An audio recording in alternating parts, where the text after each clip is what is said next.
വിജയലക്ഷ്മി എന്ന് പേര് വന്നത് അങ്ങനെയാണ്. അപ്പം ചെന്നൈയിൽ വെച്ചാ പാടിക്കൊണ്ടിരുന്നു. കുഞ്ഞിലേ പാട്ടാണ് ഏറ്റവും ഇഷ്ടം അല്ലേ? അതെ അതെ. പക്ഷെ പ്ലേബാക്ക് സിംഗർ ഒക്കെ ആവണതിന് മുന്നേ തന്നെ രുദ്രവീണ വായിക്കുന്ന ആർട്ടിസ്റ്റ് എന്നുള്ള രീതിയിൽ രുദ്രവീണ അല്ല, ഗായത്രി വീണ. രുദ്രവീണ എന്ന് പറയാറില്ല അതിനെ? ഇല്ല, ഗായത്രി വീണയെന്ന്. അത് രുദ്രവീണ തെറ്റിച്ച് പറയണേ. അത് പറയുമ്പോ അങ്ങനെ എല്ലാവരുടെയും വായിൽ അങ്ങനെ വന്നു പോണേ. എന്റെ വായിൽ നിന്ന് വന്ന് അബദ്ധമാണ്. അബദ്ധമല്ല, അതും കുഴപ്പമില്ല. രുദ്ര എന്ന് പറഞ്ഞാൽ അത് തെറ്റൊന്നുമില്ല.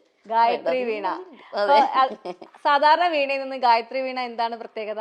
ഒറ്റ കമ്പിയിൽ ഇലക്ട്രിഫൈ ചെയ്ത് വായിക്കുന്നത്. ലോകത്തിൽ ആദ്യമായിട്ട് ഒരാളേ ഉള്ളൂ എന്നാണ് കേട്ടിരിക്കണം. ഞാൻ മാത്രമേ ഉള്ളൂ തോന്നുന്നു എന്നാണ് തോന്നുന്നേ. എങ്ങനെയാ ഈ ഒരു സംഭവം കണ്ടുപിടിച്ചേ? ആരാ കണ്ടുപിടിച്ചേ?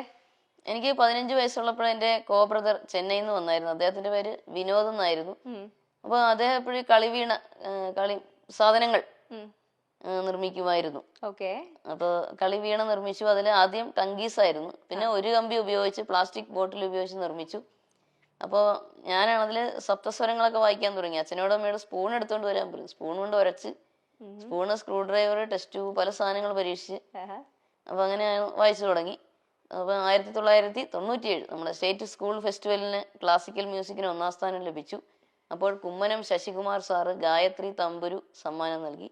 അച്ഛനാണ് ഒറ്റ കമ്പിയിൽ ഇലക്ട്രിഫൈ ചെയ്തു തന്നത്. ഇപ്പൊ ഞാൻ വായിക്കുന്നത് അച്ഛൻ സ്വന്തമായി നിർമ്മിച്ച വീണയാണ്. വിജിയുടെ ജീവിതത്തിലെ ഏറ്റവും വലിയ ശക്തി എന്ന് പറയുന്നത് വിജിയുടെ അച്ഛനും അമ്മയാണ്. അച്ഛനും അമ്മയുമാണ്. വിജിയെ ഇങ്ങനെ കൊണ്ട് എല്ലാ കാര്യങ്ങളിലേക്കും എത്തിക്കുന്ന രണ്ടുപേരുമാണ് അല്ലേ? ഈ ഒരു ഏറ്റവും വലിയൊരു ഭാഗ്യമാണ് അവരെ പോലെ 2 പേരൻസിനെ കിട്ടുക. അതാണ് ഏറ്റവും വലിയ ഭാഗ്യം ശരിക്കും പറഞ്ഞു. അച്ഛനും അമ്മയും എപ്പോഴും കൂടെ തന്നെ ഉണ്ടല്ലേ? കൂടെ തന്നെ ഉണ്ട്. എന്താണ് അച്ഛനും അമ്മയുടെ ഏറ്റവും വലിയ ആഗ്രഹം എന്ന് പറയാറുണ്ടായിരുന്നു അവര്? പാട്ടുകാരിയായി തീരുക. പിന്നെ അച്ഛനും അമ്മയും ഞാൻ കാണണമെന്നും പറയാറുണ്ട്. അപ്പൊ 1997 നമ്മുടെ സ്റ്റേറ്റ് സ്കൂൾ ഫെസ്റ്റിവലിന് ക്ലാസിക്കൽ മ്യൂസിക്കിന് 1ാം സ്ഥാനം ലഭിച്ചു. അപ്പോൾ കുമ്മനം ശശികുമാർ സാറ് ഗായത്രി തമ്പുരു സമ്മാനം നൽകി.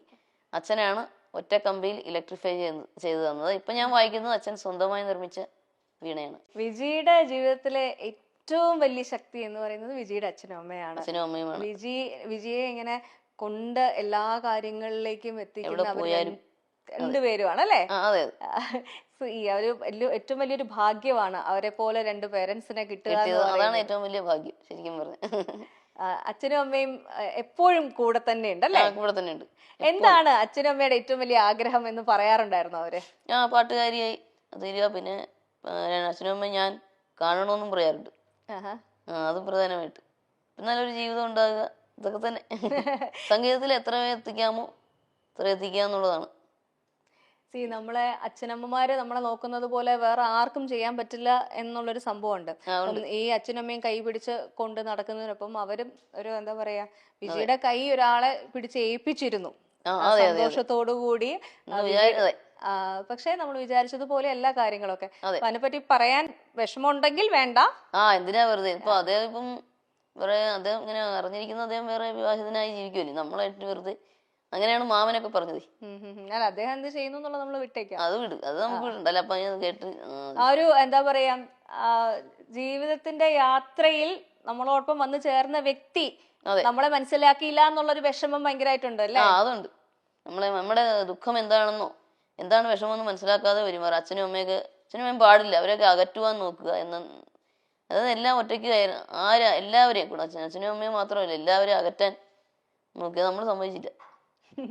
സാധാരണ പെൺകുട്ടികള് ഇത്തരത്തിലുള്ള എന്താ പറയാ പ്രശ്നമുള്ള സാഹചര്യങ്ങളിൽ പെട്ടുപോയി കഴിഞ്ഞാൽ അതിൽ നിന്നും പുറത്തു വരാൻ ഉള്ള ധൈര്യം ഉണ്ടാവാറില്ല. പക്ഷെ വിജി സത്യത്തിൽ ഒരു വലിയൊരു പ്രശ്നത്തിൽ നിന്നും രക്ഷപ്പെട്ട് കരകയറി എന്നാണ് ഞാൻ വിശ്വസിക്കുന്നത്. ആ ധൈര്യം എങ്ങനെ കിട്ടി? അത് പണ്ടേ എനിക്ക് അങ്ങനെ വാശിയുള്ള സ്വഭാവം. എന്താണെങ്കിലും നമുക്ക് ഇഷ്ടമില്ലാത്തെന്ന് പറഞ്ഞാൽ എന്തൊക്കെ നിർബന്ധിച്ചാലും നമ്മള് ചെയ്യൂല. അപ്പൊ ആ വാശി ഞാൻ അവിടെയും കാണിച്ചു. അത് തന്നെ വിജിയെ അകറ്റാൻ ശ്രമിച്ചത് വിജിയുടെ ഏറ്റവും പ്രിയപ്പെട്ട പാരന്റ്സിൽ നിന്നും അതേപോലെ തന്നെ വിജിയുടെ സംഗീതത്തിൽ നിന്നും കൂടിയാണല്ലേ? എല്ലാം കൂടെ. പാരന്റ്സിനെ അകറ്റുമ്പോൾ നമ്മുടെ സംഗീതത്തിനെയും ബാധിക്കുമല്ലോ. നമ്മുടെ മനസ്സിന് വിഷമം വരുമ്പോൾ സംഗീതത്തെയും ബാധിക്കും. പിന്നെ പുള്ളിക്ക് മിണ്ടിയ ദേഷ്യമൊക്കെ അങ്ങനെയൊക്കെ ആയിരുന്നു.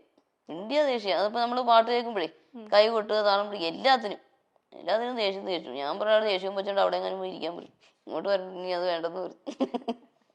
ഈ ഒരു സ്പിരിറ്റ് സത്യം പറഞ്ഞു കഴിഞ്ഞാൽ നമ്മളെ ഒത്തിരി ബുദ്ധിമുട്ടിലൂടെ കടന്നു പോകുന്ന ദാമ്പത്യത്തിൽ നിൽക്കുന്ന ഒരുപാട് പേർക്കൊരു ഇൻസ്പിറേഷൻ ആവട്ടെ. കാരണം നമ്മുടെ ലൈഫ് മൊത്തത്തിൽ ഒരാൾക്ക് അടിയറവ് പറഞ്ഞ് കീഴടങ്ങി കൊടുക്കേണ്ടതല്ല. പറ്റില്ല, പ്രശ്നമാണെങ്കിൽ പുറത്തു വരാനുള്ള അത് തന്നെ ഊർജ്ജം മറ്റുള്ളവർക്ക് ഉണ്ടാവാൻ വേണ്ടിയിട്ടുള്ള ഒരു ഇൻസ്പിറേഷനും കൂടിയാണ് കേട്ടോ വിജി.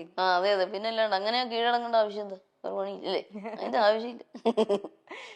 ലൈഫിലെ ഏറ്റവും വലിയ പ്രേരണ എന്താണ്? പ്രേരണ അച്ഛനും അമ്മയുടെയും പ്രോത്സാഹനം, ഇതൊക്കെ തന്നെ അച്ഛൻ്റെ അമ്മയുടെയും പ്രോത്സാഹനമാണ്.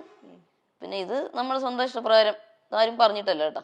അച്ഛനും അമ്മയൊന്നും എന്നാ നീ വേണ്ടാന്ന് വച്ചേക്കെന്ന് പറഞ്ഞിട്ടില്ല. കാരണം നിന്റെ തീരുമാനമാണ്, നിന്റെ ജീവിതമാണ്, നീ ആലോചിച്ച് തീരുമാനിക്കുക. എല്ലാരും അങ്ങനെയാ പറയുന്നത്. നല്ലൊരു ധൈര്യം മനസ്സുണ്ടാവുക എന്ന് പറയുന്നത് വലിയ കാര്യമാണ് കേട്ടോ. അതെ, അതാരും പറഞ്ഞിട്ട് ചെയ്തതല്ല. അങ്ങനെ ഒരു ധാരണയൊക്കെ പുള്ളിക്കൊക്കെ എല്ലാവർക്കും ഉണ്ട്, ഞാൻ പറഞ്ഞിട്ടാണ്, ഒന്നുമില്ല. അല്ല, നമ്മള് എന്താ പറയാ, നമുക്ക് നല്ലത് പറഞ്ഞു തരുന്നവരുടെ കേട്ട് കഴിഞ്ഞാലും കുഴപ്പമില്ലല്ലോ, തെറ്റൊന്നും ഇല്ലല്ലോ. പറഞ്ഞു എന്ന് വെച്ചാൽ